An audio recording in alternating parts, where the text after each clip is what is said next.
महाभारत युद्ध में इस तरह दानवीर कर्ण का अधर्म का साथ देने के बावजूद भी भगवान कृष्ण को कर्ण का अंतिम संस्कार कर उनको वीरगति के साथ बैकुंठ धाम भेजना पड़ा था।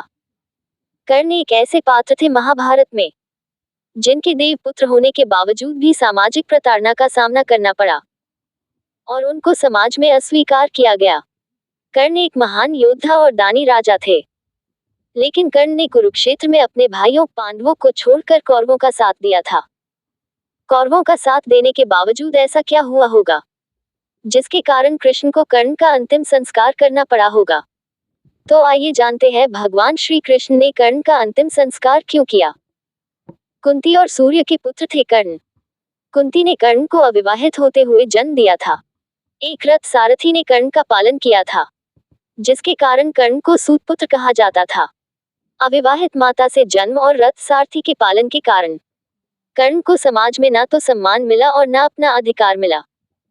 कर्ण के सुतपुत्र होने के कारण द्रौपदी, जिसको कर्ण अपनी जीवन संगनी बनाना चाहते थे, उसने कर्ण से विवाह से इनकार कर दिया था। इन सब कारणों से ही कर्ण पांडवों से नफरत करते थे और कुरुक्षेत्र युद्ध में कौरवों का साथ दिया था।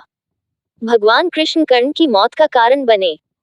भगवान कृष्ण ने ही अर्जुन को कर्ण के वध का तरीका बताया था। एक दानवीर राजा होने के कारण भगवान श्री कृष्ण ने कर्ण के अंतिम समय में उनकी परीक्षा ली और कर्ण से दान मांगा।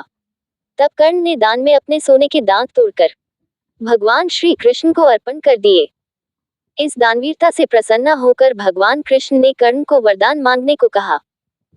कर्ण ने वरदान रूप में अपने साथ हुए अन्याय को याद करते हुए भगवान श्री कृष्ण के अगले जन्म में अपने वर्ग के लोगों के कल्याण करने को कहा।